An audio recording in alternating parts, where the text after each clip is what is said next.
Gerardo Barboza here on Uncaged, the Uncaged podcast with Gerardo Barboza. A little bit about us. It's a podcast about faith, business, fitness, family, um, and anything in between. That's what we're here to talk about, which is why we have here our very first guest, Jose Gurrola. A little introduction on Jose Gurrola. This man is a very successful youngpreneur. Has about 3 open restaurants right now, 1 in the works. Great at marketing, great at fitness, has helped me lead a better life, pushing me to Jesus, which is what a true friend really does. And this guy is fucking relentless. This guy, I can't say I know a lot of workers as hard as this man. So, Jose, take the floor. Give us a little bit of introduction to yourself. What's up, guys? So first of all, it's an honor to be here in the first podcast. We've been talking about doing this for quite a while now. And I love things coming to fruition, and just like you said, Jerry, I'm an entrepreneur. I love to take a concept that originates in our mind and be able to breathe life into it. Right. I think that's one of the most gratifying things that we can do. Yeah. But then in addition to that, once we do manifest that physically, it's finding the logistical factors of what makes this work and how can we scale it, right? So I think that's why. Ooh, you're diving right in. Yeah, you're getting nitty gritty with it. I love it, dude. I love it because that just describes how Jose is. He's gonna dive right the fuck in. He's gonna go in. He's gonna leave it all out there, and he's gonna tackle, the hard things to do, the things that no one else wants to do, the things that everyone else refuses to do, finds a way around. This guy runs straight through the fucking wall. 100%. Yeah. This guy is super diligent. And sorry to interrupt. No, go ahead. But with that being said, right, you said something that was what I believe very critically important, and that's the faith in God, right? The faith in God is foundational. To me, that's going to be my primary ideology of where everything originates. Right. And all glory be to Christ, all glory be to God. Yes, sir. And, I love that this podcast reflects a faith-based approach. And, I don't get to share my faith with a lot of people, but, I've been in pursuit of knowledge and wisdom from our Lord for a long time. And it's absolutely fundamental to the success of the organizations that we build and that we participate in. So. Yes, sir. Yeah, that's a little bit what this podcast is about, you guys. There's not a lot of us out here, We're scattered. We're all over. We're in different states, the few and far in between.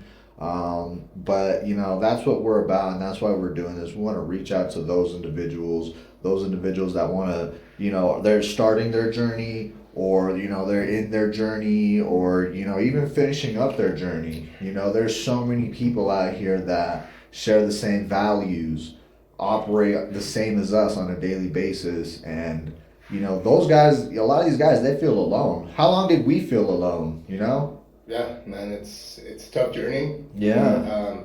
It goes back to considering ourselves the lone wolf, right? Right. You're the leader of the pack, but you're also having to walk alone a lot of the time. Right. Yeah. And with walking alone comes a heavy burden occasionally, right? For sure. And what makes a man is the ability to sustain that burden and to, essentially build that threshold of tolerance so it doesn't feel as heavy, right? Exactly. One of my favorite quotes is,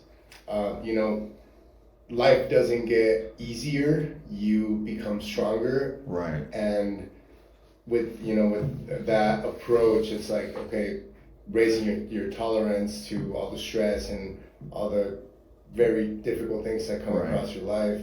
You just become a stronger person, a stronger man for your family, for yourself, for your business, as a leader. Right. And a lot of the stuff that we're saying here, man, it sounds so cliche sometimes, right? Like that quote, I'm sure everybody's heard that quote, right? But it's not until you get to this point that you really start to be like, wow, now I see what they meant by that, you know?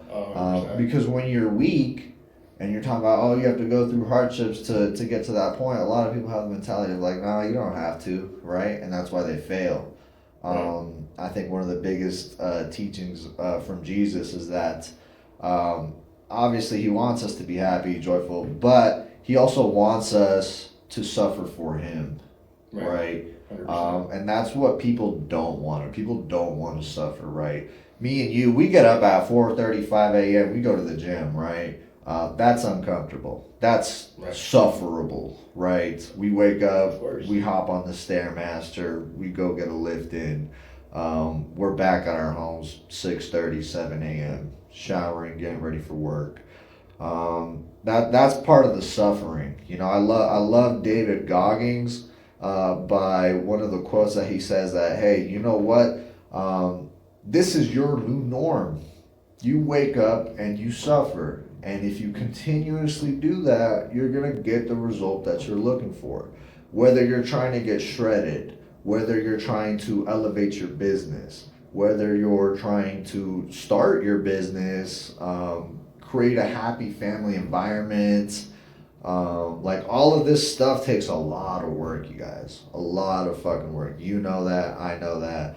And so that's exactly why suffering is so important, because it's essentially a token of gratitude to God that says, hey, look, I'm willing to go through this for you. Right. You know, I'm willing to go through it. And it's not just for God, it's for us, it's for our families, and it's for the greater good, right? The bigger picture, right? Which is where a lot of people get confused. And I love this quote that some people can't see the forest for the trees. Right. It's like you're looking at a picture of a forest and you're zooming in on the one tree. This tree right here is dead, you know, but you have a forest that's flourishing, and people like to focus on the one thing that's wrong rather than everything that's right. Right. You know what I'm saying? I agree. And so what do you think causes people to be like that? You know, what makes people want to only focus on the bad and not focus on the good? Well, it's very important that you mentioned that, right? First of all, like when we suffer, right, when we go through tough situations, we callous our minds, right? So essentially, think about it like when we're lifting weights, right? When we're going hard on the deadlift, or when we're pushing heavy weight on an incline, right? Eventually, your hands are gonna be, you know, they're gonna be calloused, right? And they're gonna sustain more load, sustain more pressure. Same thing with our minds, right? So if we're constantly doing the hard things and putting ourselves in hard situations and, like you said, uncomfortable situations, I firmly believe that that's what's gonna cause your mindset to become stronger and again raise that tolerance, right? I think in terms of why people focus on the negative is because people become too emotional and they don't detach, right? And they don't detach so they can look at things subjectively. So a lot of the times, you know, and essentially like this, right? Like when we wake up, what do? We work out, right? Right away, we're in action, right? What is that? That's a win for us, right? A lot of the people that sleep in and that just drag ass, they wake up, they've already lost today. So that loss turns into another loss turns into another loss. It's a domino effect. Eventually, you're dwelling in that, and how can you see the forest when you're worried about all the losses that you're taking consistently, right? As opposed to us, we're stacking up wins. We go for that first win, we freaking crush it at the gym. Next win, we spend time with our family. Next win, we show up our best selves for the business. We show up the best leader for our business. And then what do? We carry that on to our customer. We carry that on to even if there's any hardships that come across, right? We're ready for that because we've already stacked up 5-6 wins, right? This person over here that's taken 4 or 5 losses, what do you think is going to happen when that hard thing is going to come across their day? They're going to crumble. Yeah, because every small win, no matter how small, man, builds confidence. Yeah. 100%. It creates the mentality that, hey, I can do this. I just did that. I can do this. I can do that. And essentially, 100% it builds confidence, but I also think it builds momentum. right? That as well, and yeah. it's like when you have momentum's your best friend. When you have momentum, you don't want to lose momentum, right? And there's a lot of things that that can stop you from continuing to develop that momentum. Right. The thing is like those small wins matter, right? And when you're not creating that pressure for yourself, right? Like I love a quote that Andy Elliott says is, pressure either bursts pipes or makes diamond. Those small, even if the pressure is not as intense, right, in those small situations, it's still like how you do one thing is how you do everything.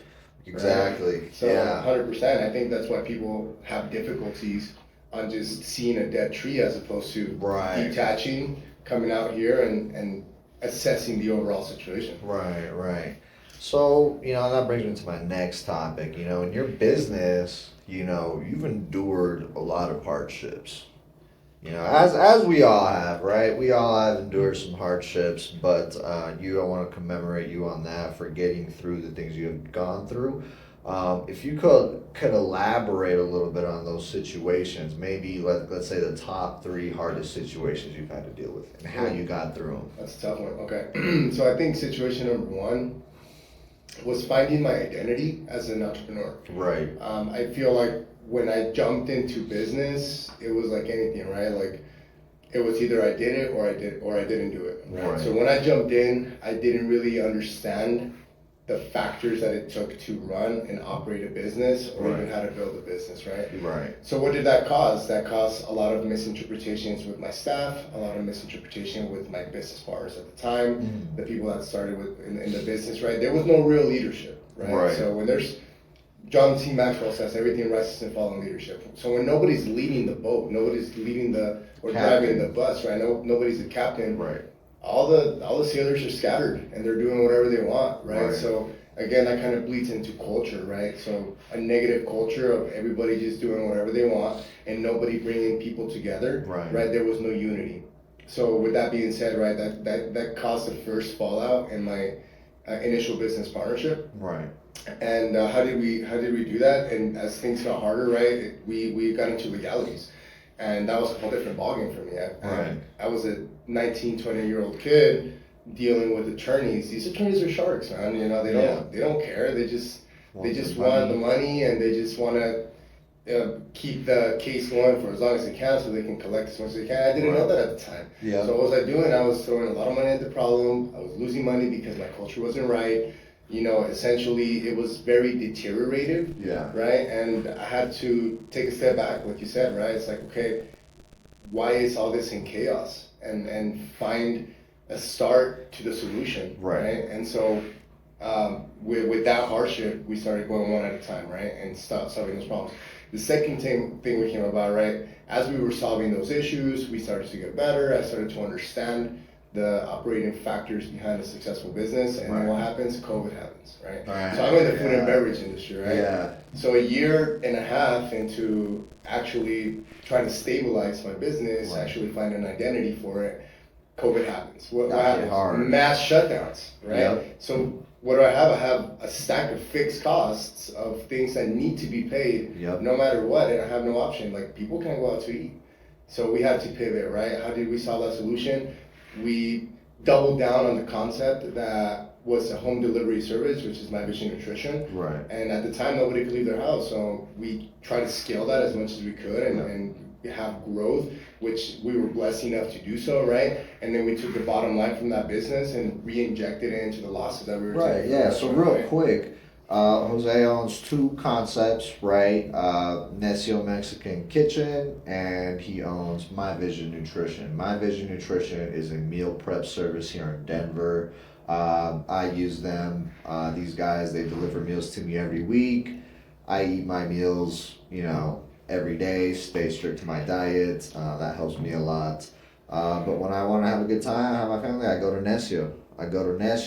I have a few drinks, I indulge, no more cajete, the best, and that's just kind of some context on that. So what you're saying is that My Vision's profits and their consistency was able to double increase while also sustaining the other half, which is necio, right? Which was at the time, I mean, we couldn't operate, right? Right. And there was some concepts out there that were pivoting, right? Because if your sole reliability is in that business, restaurant operation, and you were getting people through the door, what were you doing? You were door dashing. You were doing Uber Eats, right? Like, granted that those companies take a bunch of commission, right? So you're really not making anything. You have to mark up, and at the end of the day, that's kind of like a loss for the customer as well, because they can come to your establishment, you can give them great service, a big smile, a warm hospitality environment, and when they're ordering at a marked up price, like the way that I saw it was, okay, DoorDash comes in, but that food is sitting throughout that whole delivery period. By the time the guest or the customer receives the food, the quality is not the same. No, it's so not. that's detrimental to your brand as well, right? So I never really was a big fan of that. Right. Now, but you did what you had to do, right? Yeah, we did what we had to do. So again, to solve that issue, we doubled down on the meal prep. That was outstanding. It was great because at the time, like, what did like COVID do, right? It made people realize that their health is important. Right. A bunch of these underlying health conditions were what was causing most of the, and all these people, rest in peace, right? Most of these deaths. Right. And when people realize that, it's like, crap, we gotta get our things together, right? Right. And having a healthy, fast, and easy solution that we took right to your doorstep was a fantastic way for us to do that, right? Yep. So yeah, we took the bottom line, injected it back into the losses that we're having for the establishment. Cool, we got that taken care of. And I think the third thing was the biggest hardship, honestly, is over trusting people and them, just kind of like turning their back on me, walking away, right? Which is it's a risk as a leader as well, right? Like we talk about that a lot. It's like the quote by John C. Maxwell. Okay, what if you invest everything in your people and they leave, right? But what if you invest everything in your people and they don't, right? So it's a risk, and I think the biggest thing that I learned from that was how to just structure a proper relationship. Right. How to set the expectations, how to make sure that their roles and responsibilities are clearly defined. And how, and what the exit strategy needs to be in case it comes to that, right? Which, of course, my goal as a leader and objective as a leader is to always create those opportunities for my staff and the people that work for our company to grow into, right? So ultimately, that's what I'm working for. Right. And you have to pour into your people, right? But do it in a way that is comprehensible to the identity of your company. Right. And do it in a way that's going to be, a win-win situation for everybody. So I think those are the biggest three hardships. For sure. Right? Let me elaborate a little bit on that last one. So I used to work for Jose. And in my time, there working for him, he invested a ton into team building. He invested a ton into training. He invested a ton into the ideas that I was bringing to the table for marketing. I definitely know that you're willing to do these things for people. He would also take me on snowboarding trips. He paid for all my gear. He paid like all the stuff. Again, he poured into me. He helped me out with a lot of stuff at home. I think at that time we really became best friends. I think that was the beginning of like our real close friendship. We've known each other now about 10 years, right? 10 years. And I worked for him maybe about 3 or 4 years ago, something like that. Yeah, it was about 3 years ago. Yeah, it was like 3 or 4 years ago, and I can easily say it was the best job I ever had. And I loved working there. Yeah. We had a lot of good food. We had a lot of good food, a lot of good times, a lot of work put in, and we had fun doing it. Which I think was the biggest thing, when you can get with your boss and you guys can create something, improve the business, improve the sales, improve the views on the website, and you can go in and do all that, and then we do it together and we see the fruits and see that things are improving. Right. Oh man, like things are endless, dude. And going back to like, creating that concept in your mind and then bringing it to fruition. Yeah. I think that's my favorite part about doing all this. Right, it's right. It all starts with the small thought, and then that becomes a concept, and then you essentially build that out to be materialistic and physical, and then you solve that, and then you continue to solve those things that come along with it, and before you know it, you're like, wow, I have this baby that I created, right? And, exactly. And like, what from here, right? Then that's what elevates you to set goals for it, and like the bigger you want to get, right, the smaller you have to become. Right. Set more accurate objectives for yourself and for your business, and then distribute that to the team to be behind it. So 100%. Right. Yeah. Exactly. I had a great time. yeah, man. We were killing it, man. We were some young closers.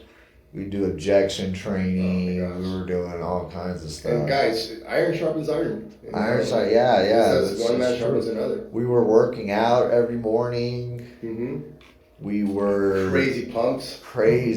We had a crazy leg day over at Anytime Fitness. Biggest, most monstrous leg day. Yeah, that was like a 2.5 hour leg day. Disgusting. Yeah, and I just remember we were screaming our heads off. Yeah.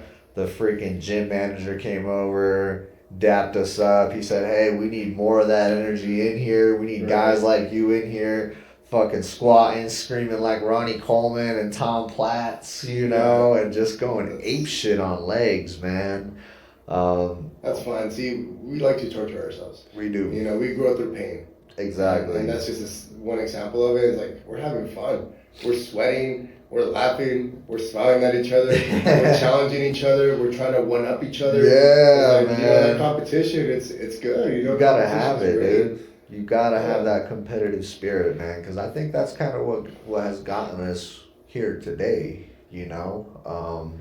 A lot of people are scared of, you know, they see competition as a bad thing.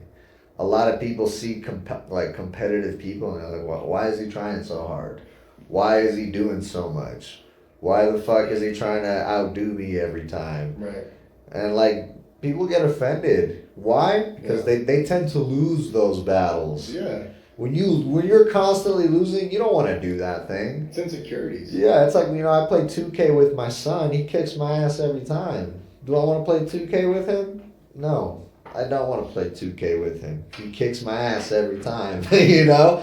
If he wants to hop on some Mario Kart, that's a different story, you know? If we hop on some Mario Kart, whoop his ass. Hey, you know, competition is great, right? And I grew up as an athlete, so a lot of people don't know about this, but I actually played, you know, competitive JUCO baseball. Yeah. And all throughout high school, so, you know, I was an athlete. I wanted to win. I'm not just an athlete that wants to go through the motions. Right. I want to win. Yeah, you know, Winning's fun to me. You don't want a second place trophy. You're not one of those guys. And another thing is, like, I hate losing more than I like winning. Right. So I refuse to let people from the outside see me lose in any endeavor of my life. Right. Not in relationships, not in business, not in sports. Yeah. I just, to me, that's a driver. It's not the main driver. Yeah. But it definitely drives me.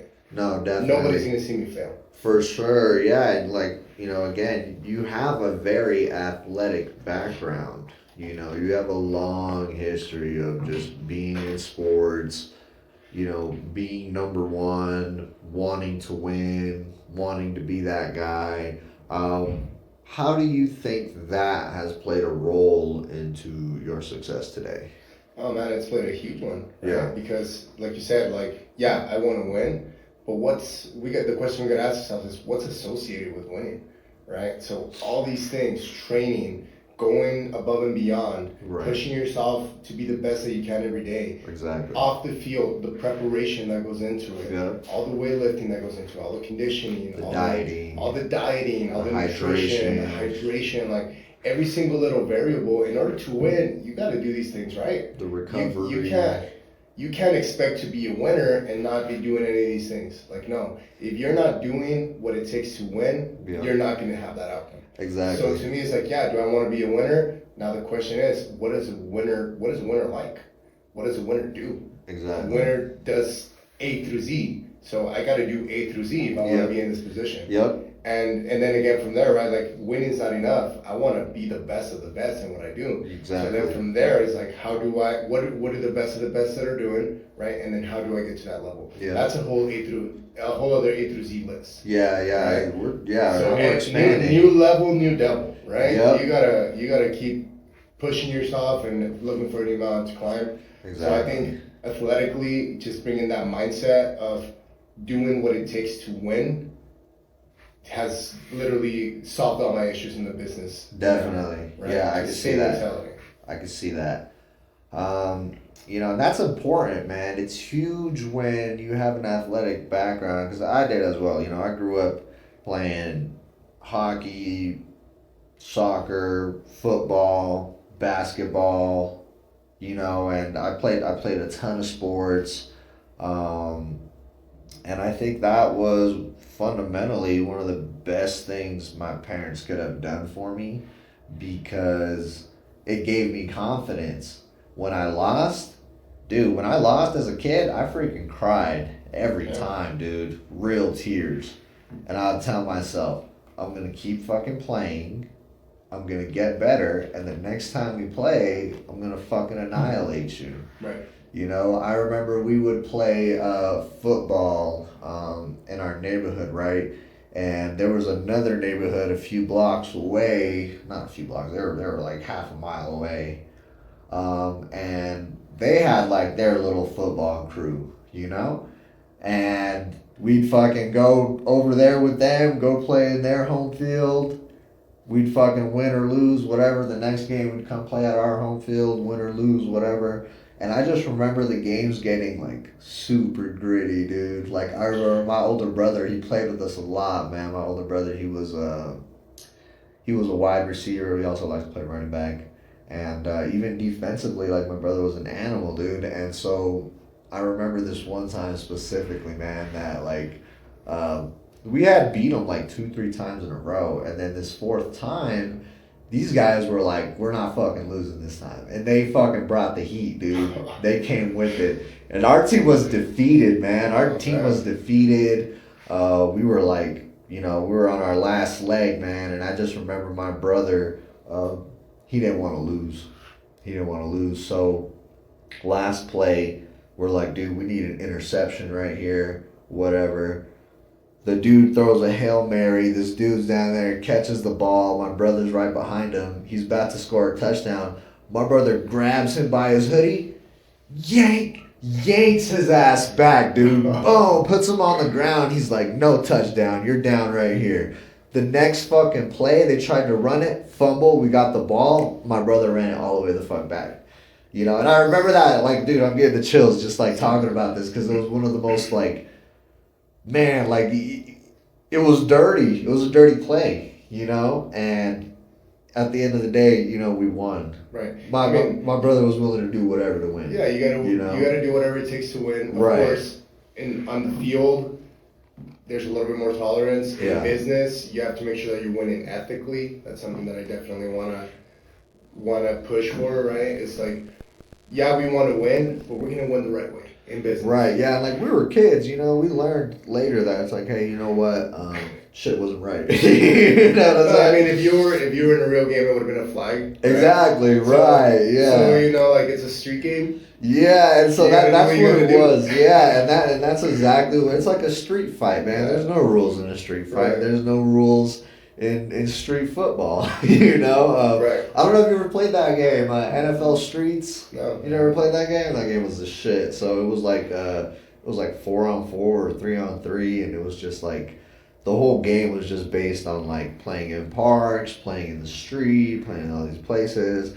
And a little bit of that came from there. Like the dudes would like run on the wall, and like it was crazy, dude. It was a super fun game. Is that a video game? Yeah, it was on the PlayStation 2. Yeah. Gotcha. And so a little bit of that, why that happened was because of that. But that was like a pivotal moment for me in my childhood, and like even now, it's like, hey, you know what? It's not that I'm willing to do the wrong thing to succeed.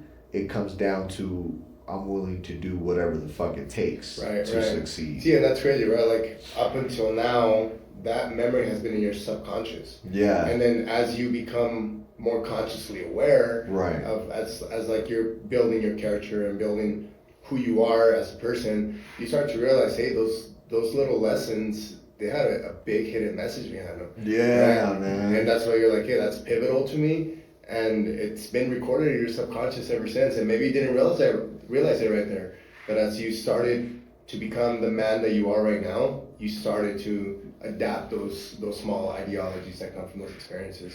So I exactly. Understand what you're saying. Yeah, for sure. And that's kind of like what always kind of motivated me too. Like, and just for some context, you guys, my brother's in prison right now. That brother, you know. We obviously chose different paths and we chose different directions, and he sees things differently than I do, and that's why, you know, he kind of ended up in that position that he's in. Would I have done that in his position? No. Am I glad we won? Of course, you know.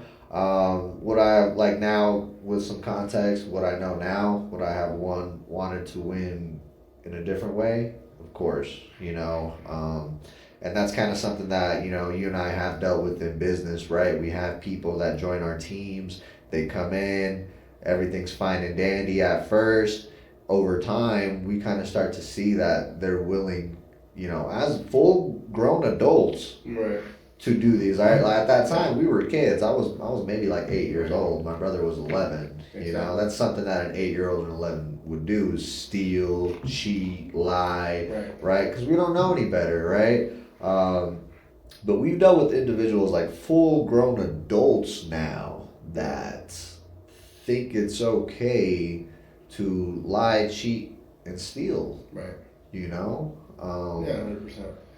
What is it about these individuals that makes them think that that's even an option? You know, did their parents just not whip their ass enough? Yeah. Did we get our asses whooped more? Like, what do you think that is? I just think that we were raised with the right core values. Right. You know, I think that the example that we received, you know, from our family household, especially us, you know, we're Mexican, right? Right. So we know that our culture is very centered behind, you know, Catholicism. Right? Yeah, like the foundations of Jesus Christ. And of course, you know, when you're raised on those foundations, it teaches you to be a man, right? Right.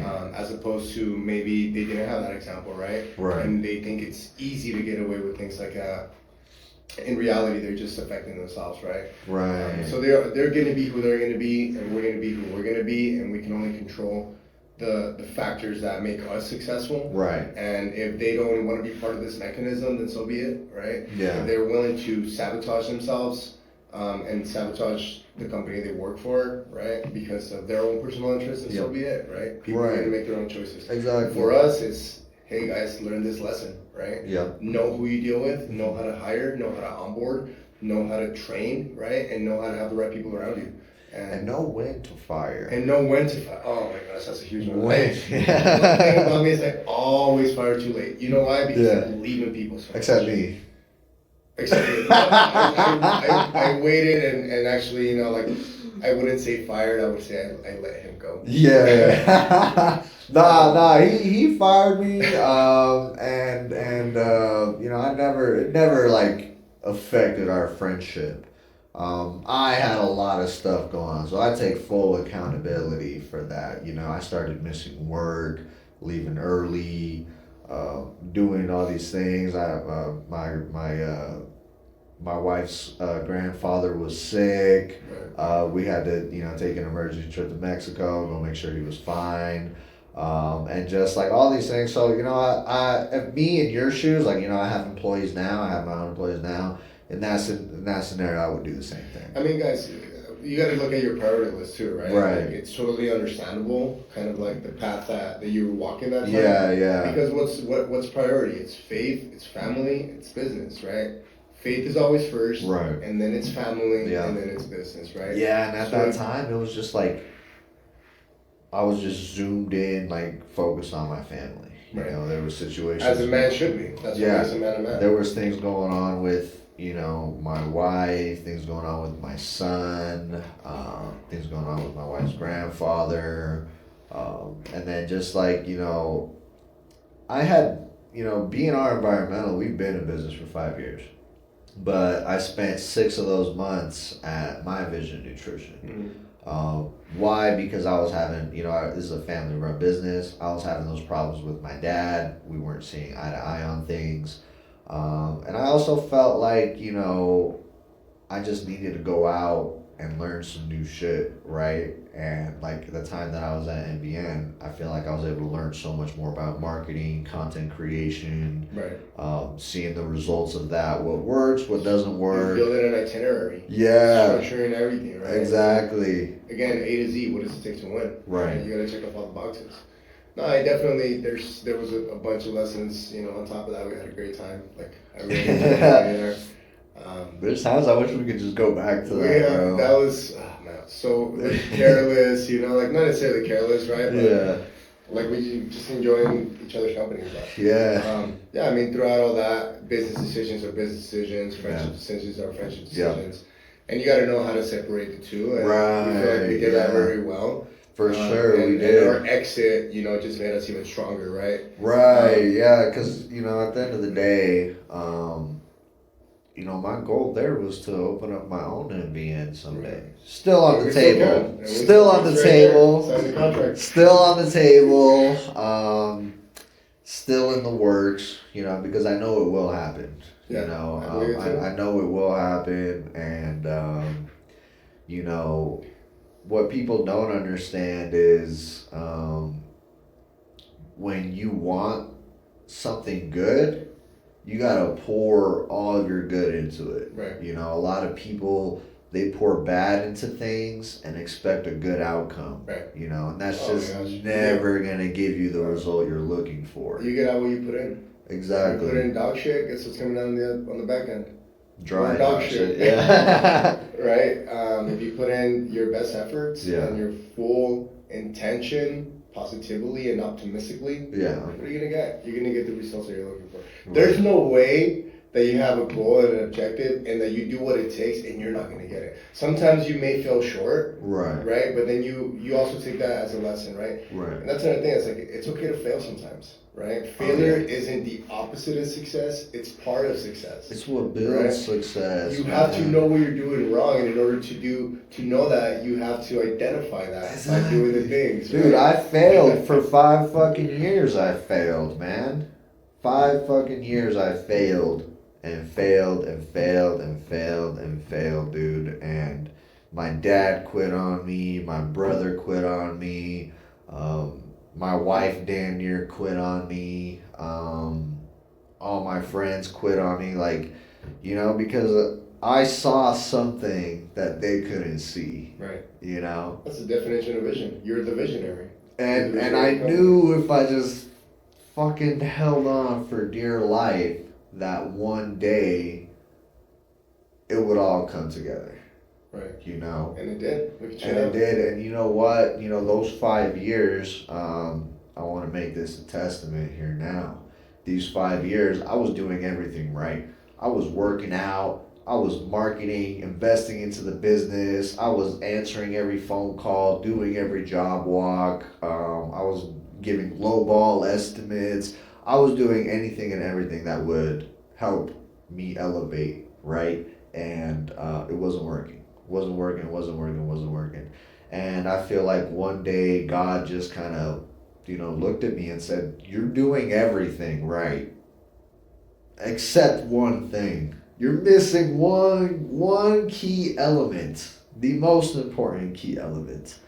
I wasn't putting God in my life. I wasn't seeking God. I wasn't seeking His Word. I wasn't learning about Him. I wasn't, and I was raised Catholic, and I always, believed in Jesus, and I always went to church, and I did, my first communion, confirmation, like I did all of that. My faith, was dedicated to Jesus Christ, 100%. I wasn't dedicated to Jesus Christ, which is what He wanted. He wanted me to come to Him, seek Him out, find out who He is and what He's about, And last August, my wife and I, we started our last sacrament class for our marital contributions and to be able to get married through the Catholic Church. And, I started that class, and it seems almost like the moment I started that class, my life flipped upside down. Right. And you know this. Yeah. Not a lot of people know this. Maybe they see my stories and they think, oh, he's doing better, But it's like, if you guys really knew where I'm at with things and where I've been doing, they literally would be like, what the fuck? Yeah. Like, there's no way. Man, that's one crazy thing, man, is I absolutely love, not only seeing my friends win, but I love seeing my friends grow in Jesus. Yeah. I love seeing my friends grow in their faith. Yes.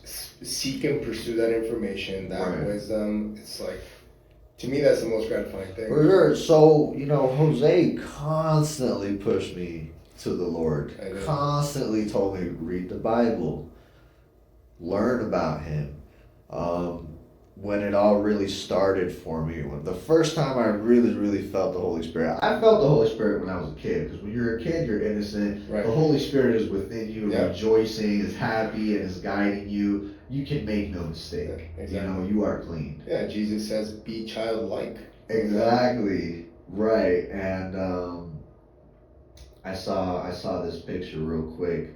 I saw this picture of this child praying, and he's praying. He's like, God, please make me like my dad. Make me strong. Make me smart. Make me, this and that. And the father, he takes that and he goes to pray. And he says, Lord, make me like my son. Make me obedient. Make me faithful. Yeah. Make me like him. Yeah. And that's huge. Yeah, and it's huge, man. That hits heartstring. It does, man. It does. As fathers, I mean, what more can we want, right? Right. And then so really, putting Jesus first, you sent me a video one day. Mm-hmm. Can you elaborate a little bit on what that video was? Yeah, of course. I mean, we started this podcast, the intro was kind of like, it was about suffering, right? Right. So when we talk about suffering, I always think about a philosophical book that's in scripture in the Old Testament. It's called the Book of Job, right? Yeah.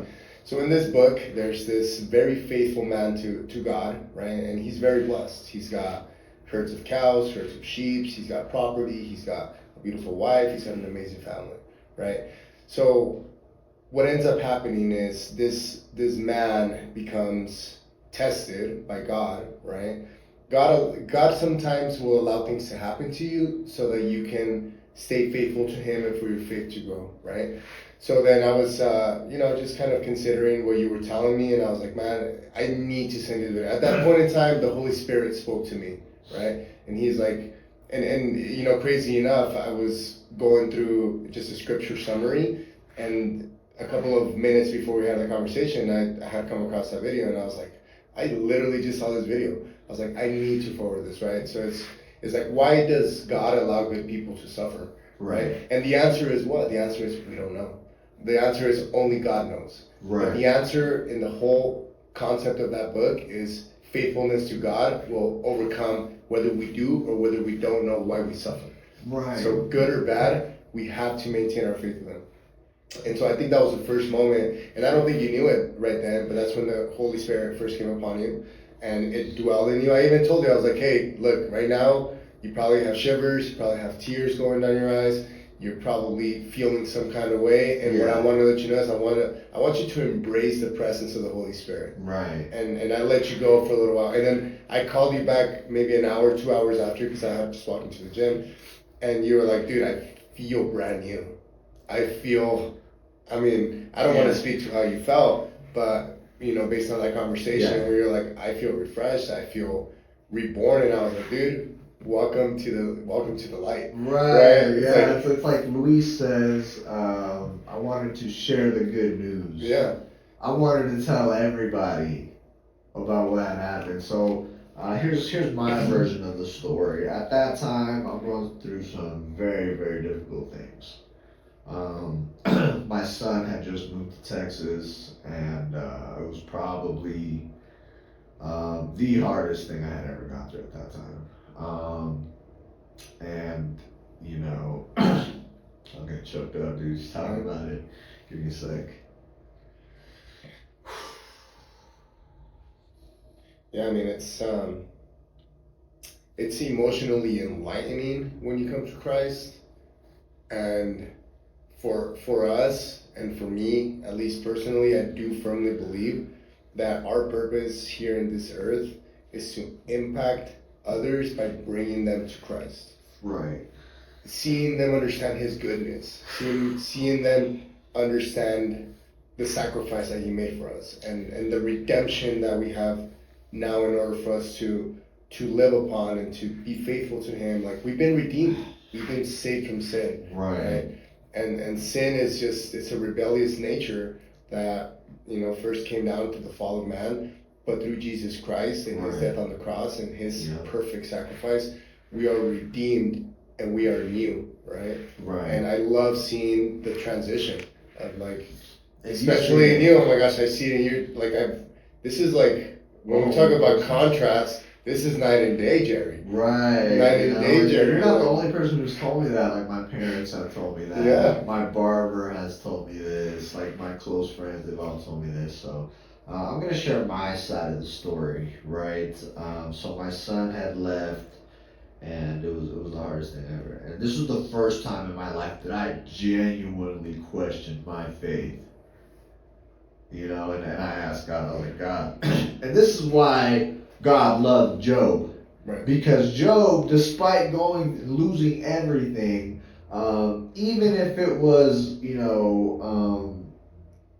I wouldn't say negative, but he was complaining to God, right? Why would you do this to me? Like, I still love you, but, this sucks. Right. And God, He loved that about Job the most, because He said, despite the fact that he's angry with me, he still prays to me. Yeah, he always questions God's justice, right? Exactly. Like, is this just, Lord? Right. Like, there's no. I'm faithful to you. Why, Lord? What have I done wrong? Right. And that's how I felt. I was like, God, I've turned a new leaf. I stopped doing bad. I stopped hurting people. I stopped lying, cheating, stealing. I stopped, like, all of that. Why is this happening to me? Why am I losing my son? And I remember questioning, and I just remember thinking to myself, like, wow, like, this can't be it. Like, there's no way that my God would do this to me. And so I started, for a little bit when I first found out, I kind of started just, like, not necessarily that I didn't believe in God. I believed in God fully. The problem was I felt like I had to stop following Him and go off on my own. And that was scary.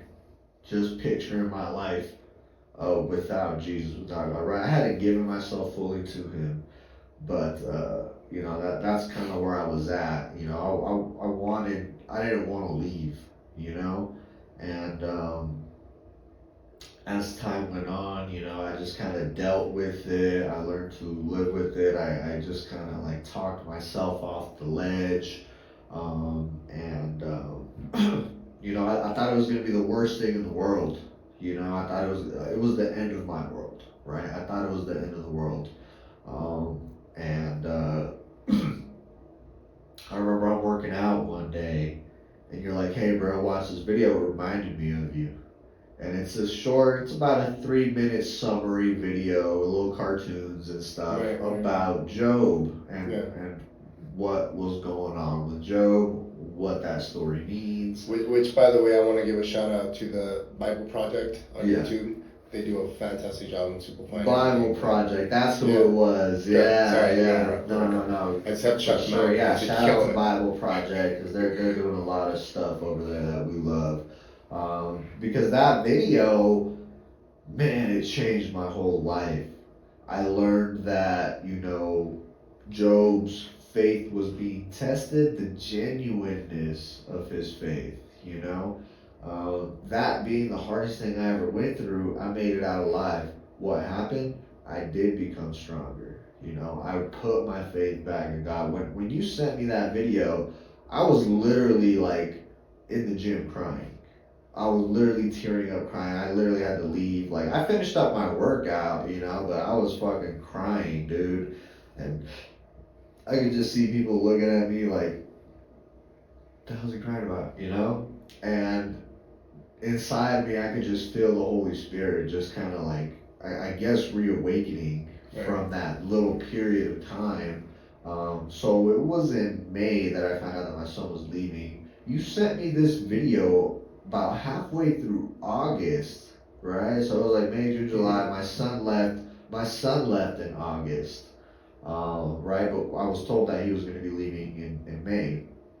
My son left in August. He had already been gone for 2 weeks, and my world had ended. Like I had given up on everything. Like in that time frame, I feel like I had given up on God. I had given up on trying to see that and trying to see things from His perspective. And you sent me this video. You said, "Hey, this reminds me of you." And I watched the video. I cried, and it just kind of made me realize that, like, hey, you know what? You're gonna get two things out of this. One, you're gonna become stronger, and two, if you pray, things are gonna be great with your son. And sure enough, my son comes every break, right? Winter break, summer break, spring break, fall break. He comes for everything, and in the duration of that, of dealing with all this like custody stuff with my son, he wasn't very fond of me anymore. He essentially hated me, hated his stepmom, hated his sisters. He just didn't want anything to do with us because he believed that what we were doing was wrong, right? And because I assumed that it would be the end of the world. He's not going to talk to us anymore. He's not going to want to come see us anymore. And his mom had a history of not following the rules that the judge had set for us. So I was afraid that he goes to Texas, they have no jurisdiction there. I'm never going to see my son again. And I couldn't have been more wrong. His mom has been, we didn't get along in that period of time, but I guess since then we've gotten along better than ever. She's been an exemplary mom. She's helped pay for his flights, for him to come see me, for me to go see him.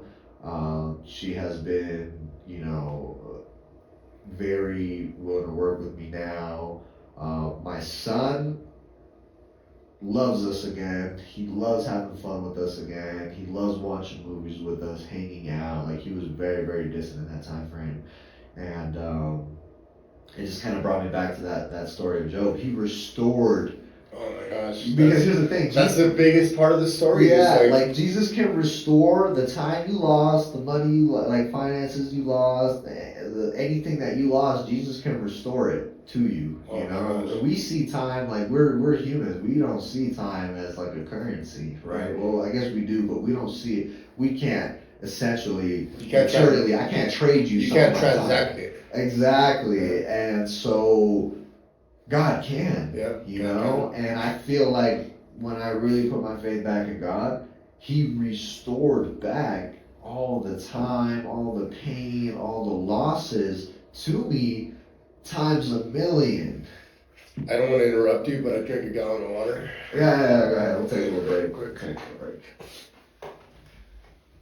Cool, so that pretty much sums up what we got going on here, man. What are the top 3 things you want people to take away from this podcast? Man, top 3, we had such an amazing conversation today. I think, so number 1, guys, put God first. Jesus is the foundation to everything. Jesus will restore what you've lost and make you anew. Number 2 is take the lessons from our business experiences and understand that pressure is your friend, right? So you want to become a diamond, put yourself through hard situations, and when you're in between those hard situations, push harder. Right. Create more pressure. And on the back end, you're gonna come out stronger. For sure. And number 3 is surround yourself with people that are gonna make you better. Right. Jerry makes me better. Like we talk about, iron sharpens iron, so one man sharpens another. Right, and the people that are in your group and the people that are around you need to add a value to you, not Right. take away from you, right? Exactly. So I think those would be the top three. I mean, we talked about a bunch of different things. I would love to have gotten into scalability a little bit more, just in terms like we did talk about that, just the surface level. But there's just so many details that we can We'll be back, man. We're gonna have you back on another episode. Jose Gurrola, Necio Mexican Kitchen, My Vision Nutrition. And yeah, that pretty much wraps up the first episode of the Uncaged with Gerrardo Barboza podcast number 001. And yeah, man, we'll can't wait to have you back and to elaborate more on the things that we talked about. And I'm sure between here and then, you'll probably have a lot more to talk about as well. So. We're planning on it. So again, you got to grow every day, and I can't wait to come back. Right, and then just like finalize anything, any shout outs you want to do, you can, your business, anything new coming up. Yeah, of course. So my business, the holding company is called Vision Hospitality Group. So we're a company that specializes in food and beverage. And with that being said, we have our Necio brand that holds Necio Mexican Kitchen, and we have My Vision Nutrition. We have 2 locations, Sunnyside, Bonnie Bray. We're currently working on an affiliate program for My Vision Nutrition to get some gym facilities involved, make that a quick, easy access for pickup locations for members that are maybe not part of our Sunnyside. For you guys sure. can absolutely use that. For Necio Mexican Kitchen, we have a new brunch concept that we're working in right now. Mm-hmm. We're building everything. We scratched the whole location. We're gonna build everything custom made, custom built. So it's a new experience for me, working with architects, engineers, structural developers, and making sure that everything is done correctly from A to Z. It's gonna be in Cherry Creek Drive and Colorado Boulevard. Oh, that's a great location. It's a fantastic location. So all of my neighbors, they've been there for 10 years plus. And most of them are restaurant chains, right? Yeah. So we can't wait to be part of that community. Yes, we can't wait to serve the Cherry Creek community and bring the best of our Necio brand and what we do and the hospitality that we provide in our full service concept to life. Yes, sir. Yeah, we want to get for meal prep. www.mbnmealprep.com. Yep. Set up your subscription. Come into our retail location. Set up a meals and bulk plan. We have the best, highest quality meal prep service on the market. Right. I'll put it toe for toe against anybody, and I really mean that anybody. And if you don't believe it, come try. So. Yes, sir. Cool. One last shout out, man. Shout out to PMG Realty. Shout out to PMG. Big shout out to them. We're both partnered with PMG Realty. They're our go-to guys for any real estate, leasing, negotiating, and lending, raising money, raising capital, meeting building, whatever, networking. What else? Business. He's an amazing fucking friend. He has an amazing fucking team. So again, shout out PMG Realty, Danny Pomergy. And yeah, we'll see you guys on the next one. Catch you guys up. I'm Cage, baby.